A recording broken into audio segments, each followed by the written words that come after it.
Abonnez-vous sur notre chaîne YouTube en cliquant sur la cloche, likez, commentez et partagez la vidéo.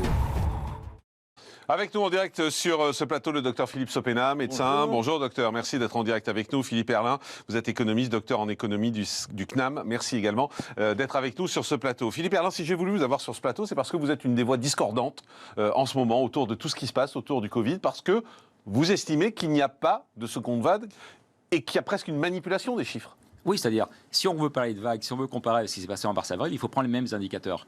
Là, on nous parle de cas positifs, mais on ne faisait pas de tests avant parce qu'il n'y en avait pas. Donc, il faut comparer, c'est comparable. Si on prend les réanimations et les décès, il y a certes une augmentation, mais ce n'est pas du tout une vague comme on a connu en mars-avril. Donc, c'est une augmentation alors qui peut mettre en péril les capacités d'accueil des hôpitaux. Mais là, il faudrait aussi s'interroger sur pourquoi est-ce qu'on ne les a pas augmentés depuis plusieurs mois, depuis la première vague, et puis aussi, plus fondamentalement, pourquoi est-ce que l'hôpital français est si mal géré, si bureaucratique. Je rappelle qu'en Allemagne, ils n'ont pas ce problème-là, mais en Allemagne, ils ont privatisé leurs hôpitaux en 2000. Voilà, nous, on a toujours un modèle très centralisé, presque soviétique, et qui rend incapable. Les hôpitaux, tous les hivers, ils sont plus ou moins débordés, les hôpitaux français. Hein, mais pourquoi on nous parle de seconde vague, alors?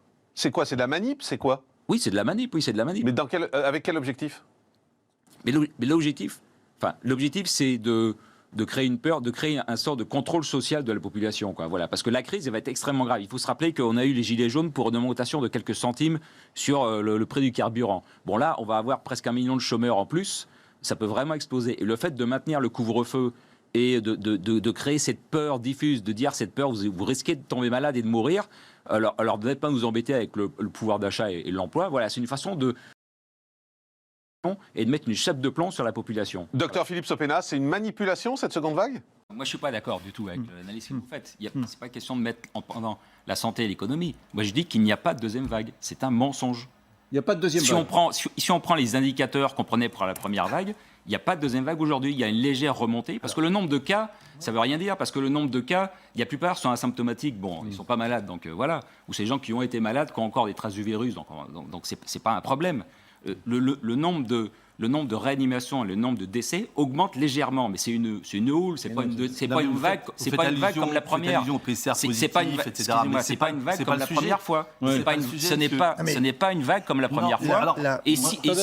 Et si certains hôpitaux sont en difficulté pour le nombre de lits, c'est peut-être aussi parce que c'est à cause de la gestion bureaucratique, pour ne pas dire soviétique, de l'hôpital français. Parce que je signale qu'il y a aussi des régions, il y a quelques régions qui sont sous tension, mais pas d'autres. Pourquoi est-ce qu'on n'envoie pas des malades dans d'autres régions, comme on le faisait dans la première vague? Est-ce que les cliniques privées sont sollicitées? Je rappelle que pendant la première vague, on a construit des hôpitaux de campagne, alors que dans la même région, il y avait des cliniques qui avaient des lits vides, capables d'accueillir des malades. Bon.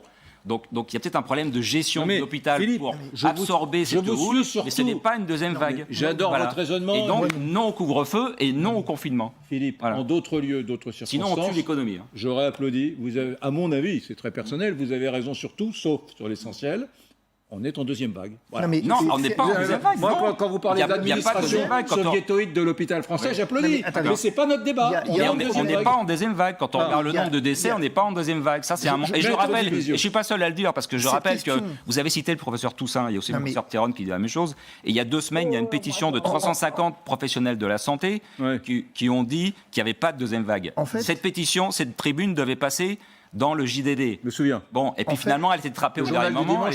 Voilà, ils l'ont passée à Mediapart. Et dimanche dernier, comme par hasard, Journal Dimanche passe une tribune de seulement 7 médecins, dont la plupart ont des intérêts liés au groupe pharmaceutique, pour dire qu'il fallait suivre les consignes du gouvernement. Donc il y a aussi des jeux de pouvoir là-dedans. Voilà, pour nous vendre une deuxième.